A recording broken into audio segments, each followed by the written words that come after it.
Ayon sa isang eksperto ay weird daw kung hindi magagawang akyatin ni XRP ang presyong $20 ngayong paparating na bull run. At ayan po ang siyang ating pag-uusapan sa video na ito, pero bago po tayo magpatuloy ay nais ko lamang po munang bigyang linaw ang aking disclaimer kung saan ang nilalaman po ng video na ito ay hindi po ito isang financial advice. For education and information purposes lamang po ang layunin nito. At ayan, ayon po kay Modern Invest, isa po siyang kilalang market commentator at YouTuber, ay magiging weird daw or kakaiba kung hindi magagawang abutin or akyatin ni XRP ang presyong $20 sa paparating na bull run. Ayan, marami pong mga factors ang nagkukontribute sa bullish outlook na ito para kay XRP. Kaya yan, yung unang-una ay yung kanyang deflationary model. Ang bawat transaction po sa XRP network ay nagbe-burn ng kaunting XRP. Ibig sabihin ay habang dumadami ang transactions, nababawasan naman ang total supply ni XRP. Sa kasalukuyan ay nasa 12.88 million XRP tokens na ang na-burn mula sa maximum supply na 100 billion. Dahil walang bagong tokens na ipinapasok sa circulation habang patuloy ang burning, nagiging deflationary ang model ni XRP. Ang deflationary model na ito ay nakikita bilang isang bullish factor dahil sa pagtaas ng demand at pagbaba ng supply na maaring magpataas sa presyo ni XRP. Ayan, ang isa pang bagay ay ang Ripple RL USD stable coin. Ito po yung kanilang stable coin. At yan ang binanggit ni Modern Invest kung saan ay nalalapit na po itong i-launch ng Ripple sa fourth quarter ng taong ito. Yan, ngayon pong taong 2024. Ang stablecoin na ito ay magiging available po sa XRP Ledger at Ethereum. Ayon sa mga eksperto, ang RLUSD ay magdadala ng increased liquidity sa XRP network, kung saan ay magpapataas ng transaction volume at magpapalakas sa presyo ni XRP.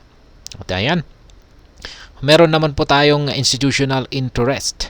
Ang launching po ng Grayscale XRP Trust ay isa pong malaking factor. Ang trust na ito ay nagkaroon ng net asset value na tumaas ng higit sa 11% sa unang linggo pa lamang, na nagpapakita po ng lumalaking interest mula sa mga institutional investors.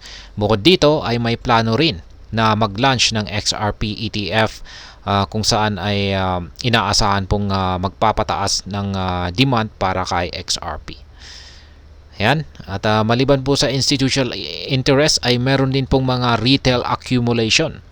Hindi lang mga institutional investors ang nag-accumulate ng XRP, pati na rin ang mga retail investors at mga crypto whales. Kaya ang pagdami po ng mga nag-i-invest kay XRP ay nagdadagdag po ito ng buying pressure na maaring magpataas sa presyo nito. Kaya sa kabila po ng kamakailang price dip or pagbagsak sa presyo ni XRP dulot po ng pag-apila ng SEC, ay nananatiling positibo ang overall sentiment para kay XRP.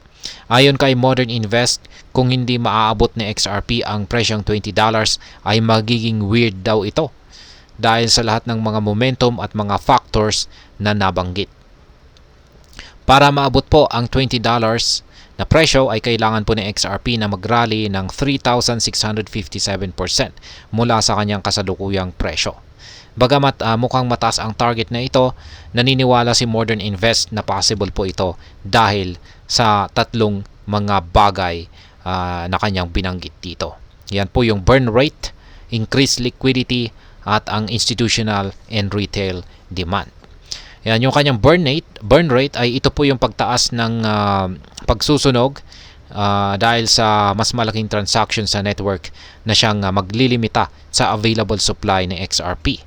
At ito yung magdudulot sa pagtaas ng presyo nito.